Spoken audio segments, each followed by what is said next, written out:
Good morning বন্ধুরা। তো আমরা করে আজকে বহুত কিছু বানানি ওর আর সকালে খাইবার লাগিয়া বানানি ওর রইল গিয়া চাট বানানি ওর চাট এদিকে দেখো চাটের লাগিয়া তাই ঘুগনি না কিটা বয়সে ভগবান জানে।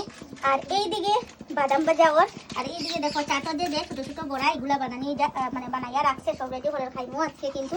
আর একটা জিনিস দেখাই আর এখানেও দেখো রান্নার লাগিয়া সব জিনিস রাখা আছে কেন জানি না। অতটা পেঁয়াজ 2 রকমের কেনে খাটা আমি খুঁজতে পারতো, সরি টমেটোটা 2 রকমের কেনে খাটা আমি খুঁজতে পারতো না, পেঁয়াজটা 1 রকমের।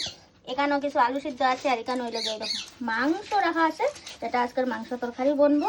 এখানে আর কিছু মাংস রাখা আছে, এটা বাঁচা হইব।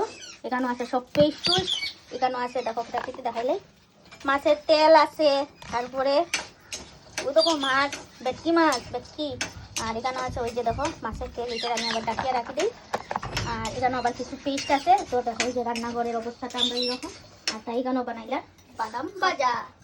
এইখানেও দেখো চাটের প্লেটটা রেডি করা ওর। আর এত বছর পরে চাটটা খাইছি আর বাই হোমমেড চাট সেই টেস্ট হয়েছে। কিতা কইতাম আমার বইনে বানায় কিন্তু বেতালা বানায় আর আমরা খাইও, খুব টেস্টি হয়েছে। ফাইনাল লুকসটা তোমরা দেখো, এখনই তোমরা লগে আমি শেয়ার করলাম। তো বন্ধুরা ওই দেখো ফাইনালি আমরা চাট পুরা রেডি হয়ে গেছে, একদম প্লেট রেডি। চলো এখন খাইমু, খাইয়া রিভিউটা দিমু।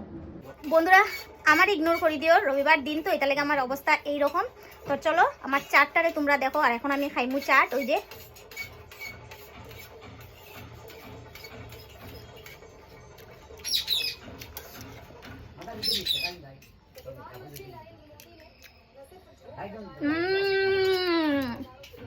সেই টেস্ট হয়েছে। অনেক বছর পরে আমরা চাট খাইছি ঘরে বানাইয়া, বেতালা টেস্ট হয়েছে। ঠিক আছে চলো আমি সময় নষ্ট করতাম না, ফটাফট খাইলাই। ঠিক আছে চলো টাটা।